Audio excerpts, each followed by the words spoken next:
ओम नमः शिवाय। कैसे हो आप सब? आशा करती हूँ बहुत अच्छे होंगे आप सब। और आप सब इंतज़ार भी कर रहे थे, तो 5 बजे का समय दिया आपको। थोड़ी सी गड़बड़ हो गई थी एक्चुअली 4 बजे, इसलिए नहीं आ पाई। तो ज्यों ही आप सबके भीतर उत्सुकता देखी तो भाग लिए। भगवान तो यही कहता है कि भैया जो सच्चा भक्त होता है ना, उसके भीतर जब सच्ची तड़प जागती है, सच्ची भावना जागती है, तो वो परमात्मा को ढूंढ ही लेता है। जिसके भीतर सच्ची इच्छा शक्ति, सच्ची संकल्प शक्ति, सच्ची भावना होती है, वो परमात्मा को पकड़ ही लेता है और परमात्मा उसके पास पहुंच ही जाता है। अभी अभी मेरी किसी से बात चली और बात बात में बात निकल कर आई। पूछा कि क्या विषय? उसने कहा दीदी आपकी बहुत याद आई, आप लाइव नहीं थे। फिर कुछ पल ही कुछ पंक्तियां याद आई और लगा जैसे करीब ही हो। मैंने कहा सच्ची तड़प जब होती है ना, तब भगवान कहीं ना कहीं किसी विचार में, किसी भाव में, कहीं कहीं वाक्य बनकर आपके भीतर कोई प्रश्न होगा ना, और अचानक से आप किसी राह से गुजरेंगे तो कहीं लिखी हुई 2 पंक्तियां आपका ध्यान अपनी ओर आकर्षित करेंगी और वो आपकी बात का जवाब होगा। और कई बार अचानक से आप किसी किताब के पन्ने पलटेंगे और उस किताब के पन्नों के बीच में आप अचानक से अनायास ही कुछ पंक्तियों को पढ़ने लगेंगे, तो हो सकता है वो आपका जवाब हो। तात्पर्य है कि परमात्मा कहता है जब सच्ची भावना से, सच्चे भाव से सच्ची जिज्ञासा भीतर उत्पन्न होती है, तो परमात्मा भी किसी न किसी रूप में आकर जवाब तो देता है। ईश्वर कहता है नातियां तोतियां जे रब मिलदा ते मिलदा मच्छियां ते डडुआ। बुल्ले शाह रब उन्हां नूं मिलदा जिन्हां दियां नीयतां सच्चियां। जिनके भीतर उस परमात्मा के लिए, उस ईश्वर के लिए प्रगाढ़ भीतर से उथल पुथल बस उसी के लिए है कि कब देखूं तुझे इन नैनन से, कब सुनूं तेरी बंसी ने कानन से। यही केवल तड़प हो। वो उन गोपियों की भांति कुछ भी कर रही हैं, परंतु उनका मन केवल डूबा हो, केवल उसी के प्रेम में डूबा है। उनको और कुछ से कोई मतलब नहीं है, किसी काम से, किसी व्यक्ति से। सबकी सेवा में रत है, सब में कृष्ण का भाव डालते हुए। क्योंकि प्रेम के मामले में तो यदि किसी को ऊंचा स्थान मिला है, दर्जा मिला है, तो वो केवल और केवल गोपियों को मिला है। अब किसी का एक प्रश्न था कि दी हमसे सुबह ना स्नान करने में बड़ा आलस्य आता है, तो सुबह अगर हम स्नान करके ना बैठे और ध्यान करने लग पड़े तो क्या हम कर सकते हैं? और एक बार किसी और का एक बड़ा सुंदर प्रश्न, क्योंकि प्रश्न, कोई भी प्रश्न जो हमारे भीतर की जिज्ञासा को हमारे चाहत तक पहुंचाता है कि किसी तरह कोई उसका जवाब दे पाए, हमें उसके करीब ले जाए, ऐसा प्रश्न भी बहुत सुंदर है।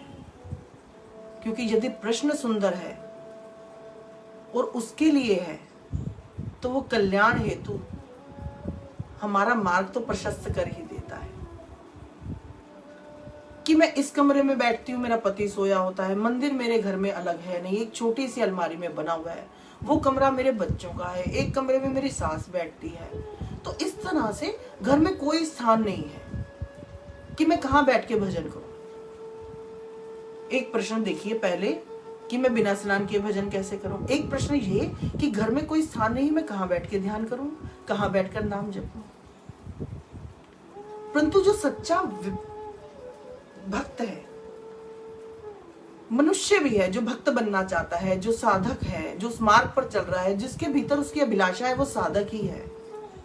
वो भक्ति ही है जिसके भीतर ये जिज्ञासा उठ गई कि मुझे परमात्मा प्राप्ति या उसका भजन करना है, उसका ध्यान करना है। अगर उसके भीतर ये लालसा उठ गई है तो इसका मतलब सच्चा तो वो है, दीप तो प्रज्वलित हो ही चुका है। अब जब दीप छोटा सा भी हो, जब प्रज्वलित होता है, गहन अंधकार को भी चीर डालता है और प्रकाश ही प्रकाश हो जाता है। उसी तरह जब परमात्मा की जिज्ञासा भीतर जागती है, उसकी प्यास जागती है, तो वो तृप्त तो अवश्य करती है। परंतु यहाँ पर हम कहीं ना कहीं अटक जाते हैं, अपने ही बनाए हुए बंधनों में, अपने ही मन के जाल में फंस जाते हैं। क्योंकि कहीं ना कहीं मन कहता है मत करो भजन, नहाए नहीं, स्नान नहीं किया, कैसे कर सकते हैं भजन भैया, शरीर तो शुद्ध हुआ ही नहीं। तो वो कहता है कुछ जरूरत नहीं है, बैठ जाओ, अभी सो जाओ, और जब उठेंगे तब भजन कर लेंगे। और कोई कहता है कमरे में यहाँ जगह नहीं है, वहां जगह नहीं है, सब सोए, तो जब सब जागेंगे तब भजन कर लेंगे। बार बार एक ही बात आती है, एक ही भावना जागृत होती है, ना करने का बहाना नहीं ढूंढना, करने का बहाना ढूंढना है। ना स्नान हो कोई बात नहीं, भगवान देह से नहीं मिलता, देह तो संसार की है। ईश्वर ने बार बार समझाया है, बार बार कहा है कि मैं शरीर से नहीं मिलता, मन से मिलता हूं। और मेरे जीवन में तो घटा ही ऐसा कि जब जब मैंने इस शरीर को पकड़ने की कोशिश की, अपनी अल्प बुद्धि के कारण या लोगों के कहने के कारण कि शास्त्र ये कहता है, ऐसा कहता है, और हम स्त्रियों के लिए तो वैसे ही लोग बहुत से बना देते हैं कि महीने के जो 5 दिन हैं भैया तुम अशुद्ध होते हो, उस समय नहीं जाना, उस समय भजन नहीं करना। परंतु मेरी बुद्धि में हो सकता है अल्प बुद्धि हो, ना इतना ज्ञान हो, क्योंकि मैंने शास्त्रों का मंथन नहीं किया, मैंने केवल हृदय से उसको प्रेम किया है, किया भी नहीं, शायद सिर्फ उसकी ओर नजर भर उठा कर देखा कि किसी दिन वो शायद हमसे प्रेम कर ले। कितना सुंदर रूप है, कितना सुंदर स्वरूप है, नैनों से होता हुआ दिल में उतर जाता है और मन करता है मिट जाओ, मर जाओ, अपना सर्वस्व नुछावर कर दो। तो देह आड़े कहां से आया? और जब जब जीवन में ऐसा कुछ हुआ, परमात्मा ने स्वयं आके मार्ग प्रशस्त किया और खींच कर ले गया। बड़ी अटके हो भैया तुम यहाँ पर। परमात्मा जिसको प्रेम करता है ना, उसको सब बंधनों से छुड़ाता हुआ अपने करीब ले आता है।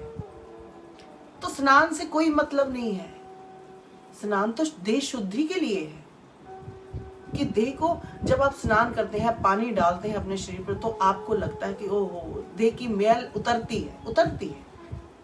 ये सत्य है, खिले खिले से, बहुत हल्के हल्के से, शुद्ध से प्रतीत होते हैं। किसी भी वस्तु को, बर्तन को हम धोते हैं, वो चमक जाता है, तो उस तरह ये देह भी शुद्ध हो जाती है स्नान करने से। इसके भीतर भी ताजगी आ जाती है। परंतु मन का भोजन है परमात्मा, नाम भजन। अब हमने देह ने अगर स्नान नहीं किया तो मन भी क्या उसको छोड़ देगा? मन कभी नहीं छोड़ता। आपने स्नान ना किया हो, क्या आपने अपने बच्चों को खाना नहीं बना कर दोगे? कोई भी कारण हो सकता है, मान लो आज पानी ही नहीं आया तो भोजन नहीं करोगे ना। दैनिक जीवन के जो कार्य है सब करोगे, परंतु छूटेगा तो एक केवल भगवान का नाम। क्यों? क्योंकि वो गुण है, हम उसको प्रथम स्थान पर नहीं रखते हैं। परंतु भक्त के जीवन में भगवान का भजन प्राथमिक हो जाता है, बाकी अन्य वस्तुएं गौण हो जाती हैं। तो इसी तरह से ये देह भी गौण है, ये प्रथम नहीं है। भगवत भजन, भगवत ध्यान ही प्रथम है। यदि कोई उसको प्रथम रखता है तो ही वो उसको पा सकता है, क्योंकि मन से ही भगवान को पाया जा सकता है। मन ही है जो शुद्ध हो सकता है। देह में तो हमेशा ही कोई ना कोई अशुद्धता रहेगी, किसी ना किसी कारण से अशुद्धता रहेगी। ये कभी नहीं स्वच्छ हो सकती। इसको लाख प्रयास करो, क्योंकि इसके तो कानों से, आंखों से, नासिका से, उपस्थित स्थान से, जनेंद्रियों से, सब जगह से गंध ही तो निकलता है। ये किस काम की है? परंतु केवल कीचड़ के बीच में कमल की भांति एक मन ही है जो शुद्ध है। इसीलिए तो नानक जी कहते हैं कि नहाने धोने से कभी भगवान नहीं मिलता। अगर मिलता तो सबसे पहले मछलियों का कल्याण होता, मेंढकों का कल्याण होता, और उनका कल्याण नहीं हुआ, उनको मुक्ति नहीं मिली, उनको भगवत दर्शन नहीं हुए। परंतु ईश्वर कहता है यदि कोई जीव भी किसी योनि में रहकर मेरा ध्यान करता है तो वो भी मुक्त होता है। तो मनुष्य के लिए कोई नई बात नहीं है। मनुष्य का मन है जो परमात्मा को समर्पित किया जाता है, परमात्मा को अर्पित किया जाता है। संसार को दिखाने के लिए हम बहुत ढोंग पखंड, बहुत कर्म कांड क्रिया, ये सजा वो सजा, ऐसा कर वैसा कर करने में लगे रहते हैं। परंतु मन से यदि भावना शुद्ध नहीं है तो आप कहीं नहीं पहुंच सकते। कहीं पर भी, जिस जगह पर भी आप अपने साथ गड़बड़ करेंगे, भेदभाव करेंगे, वहीं आप चूक जाएंगे। और परमात्मा के मार्ग में तो हृदय ही तो शुद्ध चाहिए। कबीर जी तो कहते हैं, कबीरा मन निर्मल भया जैसे गंगा तीर, पाछे पाछे हरि फिरे कहते कबीर कबीर। फकीर तो स्नान भी नहीं करते हैं, उनके वस्त्र तो फटे हुए चीथड़ों की भांति, और फिर भी मैले कुचैले से, फिर भी उनके बीच में भीतर उनके भगवान सदा आसन जमाए बैठा है, उनको दर्शन देता रहता है। और हम यहीं अटके रहते हैं, हम सदा से ही अटकते आए हैं। इसीलिए तो भटकाव है, इसीलिए तो कहीं पहुंचे नहीं। क्योंकि कोई कुछ कहता है, कोई कुछ कहता है, सब अपनी अपनी बातों में फंसाना चाहते हैं, सब अपनी अपनी तरफ खींचना चाहते हैं, अपनी अपनी तरफ आकर्षित करना चाहते हैं। परंतु वो शीला भी धन्य है जिस पर पांव रख के हम उस पार पहुंच जाते हैं। कोई ऐसा हाथ भी जो पकड़ा, इधर से पकड़ता है और उधर पहुंचा देता है। कोई ऐसा सूत्र जो एक छोर से बंधा हुआ दूसरे छोर तक आपको पहुंचा देता है। तो ये मन वही है, मत अटकिए, मत भटकिए।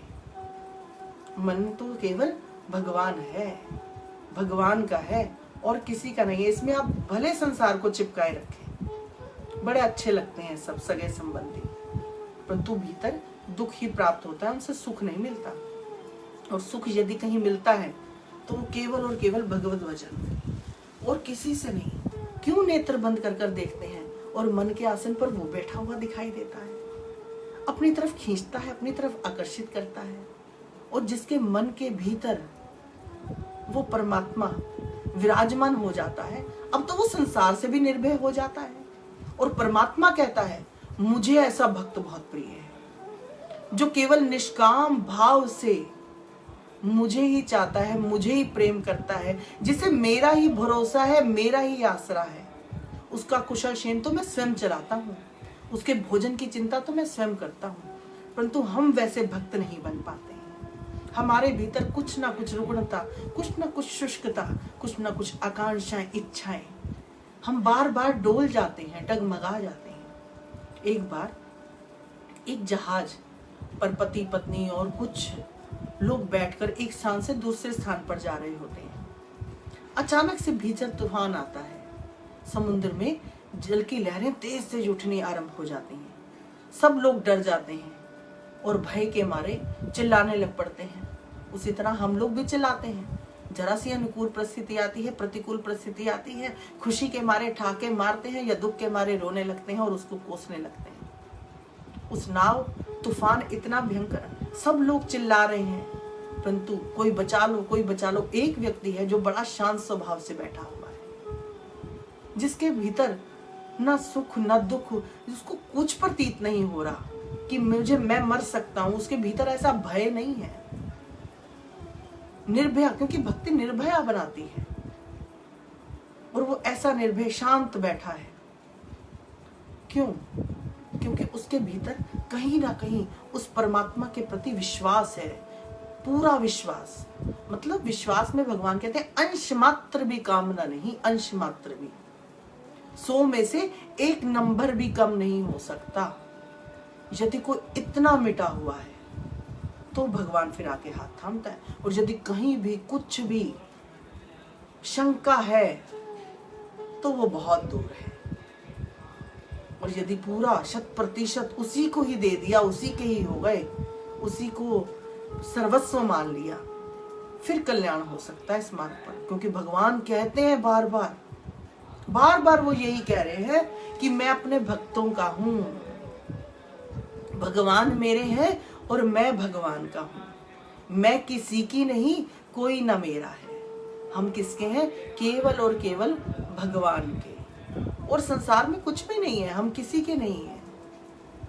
और देखिए भयंकर तूफान में वो व्यक्ति शांत बैठा हुआ है।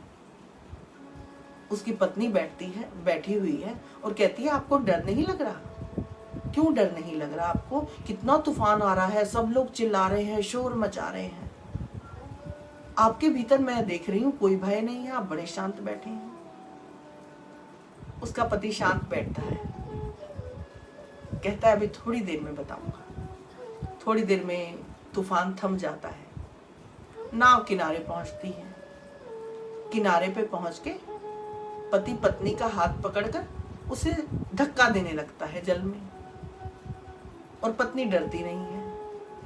वो कहती है तुम डरी क्यों नहीं, मैं तो तुम्हें धक्का दे रहा हूं, तुम गिर जाती तो। वो कहती है मुझे पता है आप मेरे पति हैं और आप मुझसे बहुत प्रेम करते हैं, मैं आपको बहुत प्रेम करती हूँ, तो मेरा आप हाथ नहीं छोड़ सकते। तो वो कहता है इसी तरह वो परमात्मा, वो भी हमें प्रेम करता है, हम भी उसे प्रेम करते हैं, तो वो हमारा हाथ कैसे छोड़ सकता है। तो ये विश्वास हमारे भीतर है या नहीं है, हमें थोड़ा सा टटोलना चाहिए। अब भगवान कहते हैं मेरे भक्त भी बहुत तरह के हैं, भिन्न भिन्न प्रकार के मेरे भक्त हैं। वैसे तो हर कोई अपने आप को भक्त समझता है, मंदिर जाने वाला, बहुत पूजा अर्चना करने वाला, बहुत अभिषेक करने वाला, बहुत दान पुण्य करने वाला अपने आप को भक्त समझता है, सबकी मदद करने वाला अपने आप को बहुत भक्त समझता है। परंतु भगवान कहते हैं तुम जो भी ये प्रयास कर रहे हो, इसके पीछे की भावना क्या है, मैं तो आईने के पीछे भी देखता हूँ। तुम पुण्यों का अर्जन करने में लगे हो कि मैं दान करूंगा तो मुझे धन वैभव मिलेगा, मुझे सुख मिलेगा जीवन में। तुम्हारे पुण्यों का भी कुछ ना कुछ तुम चाहते हो उसके प्रत्युत्तर में। परंतु जो निष्काम भाव से सदा निरंतर मुझे समर्पित करता हुआ जीवन का एक एक कर्म करता है, एक एक कर्म करता है, वो अपनी देह को भी अपना नहीं मानता, वो किंचित उस परमात्मा की ही मानता है कि ये देह में ये आंखें, ये नासिका, ये कान, ये संपूर्ण देह भी मेरी नहीं है, ये तो केवल कृष्ण की है। तू करता तू भया, मुझ में रही ना, वारी तेरे नाम पर जित देखूं तित तू। और वो अब देखिए संसार के सामान्य प्रेम में तो मजनू को हर जगह लैला नजर आती थी, और यदि कोई परमात्मा का सच्चा भक्त हो और उसको चाहूं और परमात्मा दिखने लगे तो उसका जीवन क्या है। अगर हमें कभी ऐसे भक्त के दर्शन हो जाए ना, भगवान कहते हैं मेरा मिलना सुलभ है, परंतु मेरे ऐसे भक्त का मिलना दुर्लभ है। भगवान ये कह रहे हैं मेरा मिलना सुलभ है। देखिए वो कहते हैं मैं तो कण कण में विराजमान हूं, कभी कोई बहुत प्रेम से मुझे पुकारता है, जो सब भावों से, सब तरफ से सिर्फ मुझ पर निर्भर है, तो मुझे प्रकट होना पड़ता है। तो भगवान तो इतना प्रेम करते हैं सबसे, परंतु जीव ही है जो बार बार अटकता और भटकता है। भगवान कहते हैं भक्त अपने आप को बड़ा भक्त बताने वाला झूठा भी हो सकता है, अंदर कुछ गड़बड़ भी हो सकती है। भगवान तो सब जानते हैं, हम नहीं जानते हैं। और जो सच्चा भक्त है उसका चेहरा ही कुछ और है, उसका मुखमंडल ही कुछ और है, उसकी मुस्कान ही कुछ और है, उसकी नजरें ही कुछ और है, उनके भीतर कुछ रहस्य, वो कृष्ण नजर आता है। उनके पास से होकर गुजरो, विश्राम की अनुभूति है, कृष्ण के होने की अनुभूति होने लगती है। तो कौन ऐसा भक्त नहीं होना चाहेगा। भगवान कहते हैं भक्ति भी कोई ऐसा भक्त जो संसार के सुख को पाने के लिए मुझे बहुत ध्याता है, मेरा भजन करता है, बहुत माला जपता है, नियम से करता है, इतना जप करूंगा, इतना तप करूंगा, मुझे बदले में ये चाहिए, और पीछे वो संसार के साथ पाप पुण्य भी करने में लगा रहता है। तो भगवान कह रहा है ऐसे को भी मैं नहीं जानता। परंतु हो जो बिल्कुल संपूर्णता न्यायपूर्वक अगर जीवन में कुछ चाहता भी है तो मैं, और सिर्फ वो मुझ पर निर्भर रहता कि मुझे चाहिए तो सिर्फ भगवान से चाहिए और किसी से नहीं चाहिए, तो भगवान आकर उसकी हर आवश्यकता को पूरी करते हैं। जैसे ध्रुव महाराज जी, आपने ध्रुव का चरित्र तो सुन ही रखा है कि 5 वर्ष का बालक केवल अपने पिता की गोद में बैठने के लिए जाता है और सौतेली माता उसको पकड़कर उतार देती है कि जा भगवान का भजन कर, भगवान का दर्शन पाके आ, तब तो इस पर बैठने का अधिकारी होगा। और वो बाल सुलभ मन चल पड़ता है, परवाह नहीं है उसे मार्ग में आने वाली कठिनाइयों की, जंगल में मिलने वाले जानवरों की, कहाँ डर है उसको। और हमें तो पग पग पर डर लगता है, मेरी ये आवश्यकता है भगवान कैसे पूरी होगी, मेरी ये जरूरत है भगवान कैसे पूरी होगी, मेरे बच्चे का ये काम भगवान कैसे बनेगा। हम तो हर बात में भगवान को आगे रखे हुए हैं। और भगवान कहते हैं वो ध्रुव की भी वो राज्य पाने की कहीं ना कहीं उस गद्दी पर बैठने की लालसा जगी, परंतु उसने संसार से नहीं मांगा और किसी के प्रति कपट भी नहीं किया, छल छिद्र भाव नहीं है उसके अंदर, और उसने केवल परमात्मा से मांगा।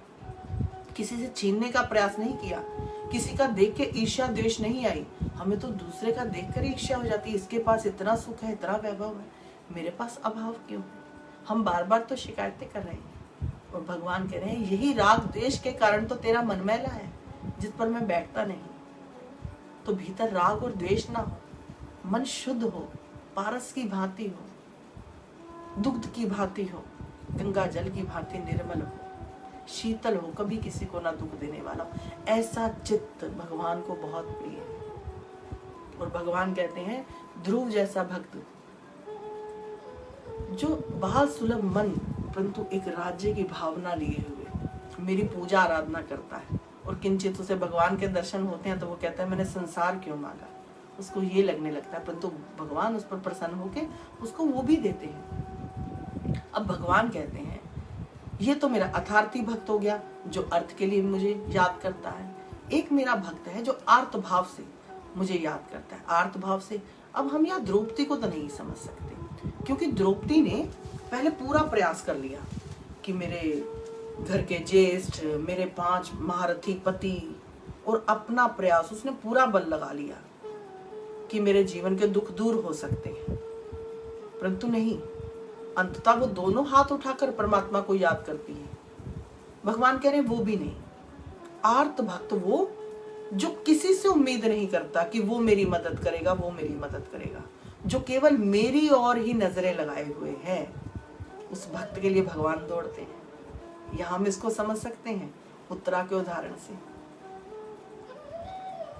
अभिमन्यु का पुत्र उत्तरा के गर्भ में है और उत्तरा उस बच्चे को बचाने के लिए भगवान की ओर दौड़ती है, क्योंकि अश्वत्थामा कहता है कि पांडवों का वंश बचने ना पाए, और ब्रह्मास्त्र छोड़ देता है और भगवान पहुंचते हैं गर्भ में परीक्षित को दर्शन देने के लिए, बचाने के लिए। तो उत्तरा ने कहीं और नहीं नजर दौड़ाई कि ये मेरे ज्येष्ठ घर के हैं, ये 5 महारथी पांडव बैठे हैं, ये मुझे बचा लेंगे, नहीं, उसने किसी का सहारा नहीं लिया, वो केवल और केवल परमात्मा के पास पहुंची। और हम तो देखिए सब जगह प्रयास करते हैं, एक काम अटकता है तो सब तरफ फोन कर करके कि कहाँ से काम हो जाए, कोई काम बना दे, कहीं से कोई मदद मिल जाए, कहीं से कोई अप्रोच हो जाए, तो वो प्रयास करते हैं। अब भगवान कहते हैं जो अपना प्रयास करता है वहां पे भी गड़बड़ है, परंतु जो मुझ पर केवल निर्भर है वहां मुझे पहुंचना पड़ेगा, तो भगवान वहां पहुंचते हैं। तो इस तरह से अब कहते हैं एक व्यक्ति भगवान को जानता है, भगवान यहाँ है, भगवान वहाँ है, भगवान ऐसा करने से प्रसन्न होंगे, भगवान वैसा करने से प्रसन्न नहीं होंगे, भिन्न भिन्न तरह के भावों में अटका हुआ है, जानता है सब कुछ। उदाहरण हम उद्धव का ले सकते हैं, बहुत बड़ा ज्ञानी है उद्धव, जानता है कि कृष्ण सब में है, सब जगह है कृष्ण, परंतु प्रेम से अछूता है। भगवान कहते हैं ज्ञानी भी मुझे पा सकता है, परंतु वो भक्त जिसके हृदय में प्रेम उमड़ घुमड़ रहा है, और वहां पर समझाया जाता है कि गोपियां प्रेम की ध्वजा, गोपियों के बराबर कोई नहीं है कृष्ण को प्रेम करने वाला। तो भगवान कहते हैं जब कोई गोपी भाव से, गोपी के हृदय से मुझे प्रेम करता है, मुझे पा सकता है, तो फिर तो उसके बिना मैं भी नहीं रह सकता। अब वो मुझे क्या याद करेगा, मैं ही हर समय उसको याद करता हूँ, तो उस भक्त को याद नहीं करना पड़ता, भगवान ही हर समय उसके चिंतन में खोए रहते हैं। और जब भगवान किसी को याद करता है तो उस भक्त का जीवन ही कुछ और हो जाता है, वो तो प्रेम स्वरूपा हो जाता है, वो तो चलती फिरती गंगा बन जाती है, भागीरथी हो जाती है कि उसके दर्शनों मात्र से ही किसी का उद्धार हो सकता है, उसके समीप जाने से ही भीतर के कलमश मिट सकते हैं। तो ऐसा भक्त ही मुझे पा सकता है। भगवान कैसे हैं, ऐसे भक्त को जो मिलता है वो और किसी को नहीं मिलता, जो वो प्रेम का रसा स्वादन करता है, उस प्रेम रस को, प्रेम अमृत को जो नित्य पीता है, ऐसा भक्त मुझे बहुत प्रिय है। और वो भगवान कहते हैं मैं एक पल को भी उसको नहीं छोड़ता। तो हम क्यों ना कोशिश करें, कितना सुलभ है कितना सरल है, केवल प्रेम ही तो करना है। अब अगर कर्मा बाई नहाने धोने के चक्कर में पड़ी रहती हैं और बड़े प्रेम से जो खिचड़ी बनाती हैं और भगवान को भोग लगाती हैं, अपना झूठा दातुन ही प्रेम में इतनी डूबी हुई है कि झूठे दातुन से खिचड़ी को हिला देती हैं और प्रभु प्रेम से पाते हैं। कोई आता है बड़ा समझाता है कर्मा को, कर्मा तू क्या कर रही है, तू तो अपराध कर रही है। अरे ऐसे कहीं ठाकुर को भोग लगाया जाता है? और कर्मा किसी दिन प्रपंच में पड़कर सुबह स्नान कर कर अब खिचड़ी बनाएगी और उधर माधव भूखा है, माधव को भूख लग रही है। देखिए अब भगवान कहते हैं ऐसी शिक्षा भी क्या करनी है, और भगवान जाकर बहुत लताड़ते हैं उन साधु सन्यासियों को कि तुमने तो भैया क्या कर दिया, मेरी भोली भाली कर्मा को कहाँ अटका दिया और भटका दिया। तो भगवान भोलों के हैं, सहज के हैं, मत अटकिए प्रपंचों में, एक पल को भी दूर ना होइए, पास जाने का कारण ढूंढिए, दूर होने का कारण ना ढूंढिए। कमरा नहीं मिला, जहाँ बैठे हैं वहीं बैठ जाइए, उसने स्थान तो दे रखा है, ऐसा तो नहीं कि स्थान नीचे से खींच रखा है, कहीं तो एक कोना तो होगा। नहीं है तो जिस बिस्तर पे बैठे हो, जिस बिस्तर पे सोए हो वहीं बैठ जाओ, वहीं ध्यान लगा लो। ध्यान लगाना जरूरी है, नाम जपना जरूरी है, स्थान का महत्व नहीं है। वो स्थान ही पवित्र हो जाता है जहाँ बैठकर भगवान का भजन होता है, वो देह ही स्वच्छ हो जाती है जिस हृदय से भगवान का भजन होता है। तो मत अटको, ये देह के बंधन है, ये सब क्रिया धर्म आचार भ्रम है, इसमें मत फंसो, मत अटको। इसलिए जागो, भगवान प्रेम से मिलते हैं, किसी भी तरह उनसे प्रेम करो, बस प्रेम करो, संबंध बनाओ, जिससे हमारा संबंध है उससे हमें बड़ा प्रेम होता है। अपने पुत्र से, अपनी पुत्री से, अपने पति से, अपने मित्र से, अपने माता पिता से, अपने सखा से, अपने गुरु से बहुत प्रेम होता है। उसी तरह सर्वप्रथम भगवान यही कहते हैं कि मुझसे संबंध तो बनाओ। संबंध को निभाना बड़ा सरल है, जिससे संबंध नहीं है देखिए वहां टाल मटोली हो जाती है, वहां निभाने में भी चूक हो जाती है, वहां भटक भी जाते हैं, किया तो किया, नहीं किया तो ना किया। परंतु जहां संबंध है वहां कुछ भी बाह्य डंबर नहीं रह जाता। बाहर से मेहमान आते हैं, बहुत आदर स्वागत करना पड़ता है, परंतु जो अपना पति है, अपना बेटा है, उसके मुख में ही जाकर डाल देते हैं। तो संबंध कौन सा मधुर है? ये वाला जिसमें आप जाते हैं और मुख में डाल देते हैं, उसमें मधुरता, उसमें प्रेम है। प्रेम भाव वश माता जाती है और पुत्र के मुंह में डाल देती है, कहीं भूखा ना रह जाए, भूखा ना चले जाए, पीछे पीछे दौड़ती जाती है। पति काम पर जा रहा है, नाश्ता नहीं किया, हाथ में गिलास उठाई जाती, कहाँ सोचती है ट्रे उठाऊं, अब इसको सजाऊं, अब इसको ये करूं, भागती हुई जाती है। न वस्त्र का होश है, न स्नान का होश है, चिंता है कि केवल भोजन करा दूं, भूखे ना चले जाए। तो परमात्मा भाव से मिलते हैं, भाव के बिना परमात्मा के राज्य में प्रवेश नहीं हो सकता। सिर्फ भाव की ही कहानी है। हम बार बार जो भक्तों के चरित्र सुनते हैं, क्यों सुनते हैं? कि भीतर भाव पैदा हो कि वो भक्त ऐसे भगवान को मनाता था, वो भक्त ऐसे भगवान को ध्याता था, वो भक्त ऐसे भोग लगाता था। कब मेरे भीतर वो भावना जागेगी और आज मुझे भी कृष्ण वैसा ही दिखाई देगा। भोर भई से सांझ भये तक सेवा को ही नेम हमारो, स्नान कराऊं, वस्त्र ओढ़ाऊं, भोग लगाऊं, जो लागे प्यारो। वो किसी दिन वो कृष्ण ही, भैया ये जो हमारा मन है यही सब कुछ है, इसी को वृंदावन धाम बना दो, इसी में आकर पधारो। तो जब ऐसा मनोहार होता है तो कृष्ण अवश्य आता है। हम कल चर्चा फिर से कोशिश करेंगे कृष्ण पे करने की, क्योंकि कृष्ण बहुत मधुर है, बहुत मधुर है। जहां जितनी मर्जी कहानियां समझो, शास्त्र पढ़ो, सुनो, मगर कृष्ण जितनी मधुरता कहीं नहीं है, रस कहीं नहीं है, भीगता कहीं नहीं है व्यक्ति, हृदय भीगता नहीं है, नेत्रों से अश्रु नहीं आते हैं किसी और भाव में, परंतु कृष्ण की बात होती है तो बस देह पिघल सी जाती है, देह का भाव बदल जाता है, वो देह अब देह नहीं रहती, उसका रोम रोम केवल कृष्ण को पुकारता है। तो कृष्ण की बात, मैं भगवान का हूं और भगवान मेरे हैं, इस भाव को हम यहां से समझें। मैं कृष्ण की हूं और कृष्ण मेरे हैं, मैं किसी की नहीं, मैं किसी की नहीं, मैं केवल कृष्ण की हूँ और कृष्ण मेरा है। इस भाव को ऐसे भीतर हृदय में लाइए और नेत्र बंद कर कर कृष्ण के ध्यान में खो जाइए।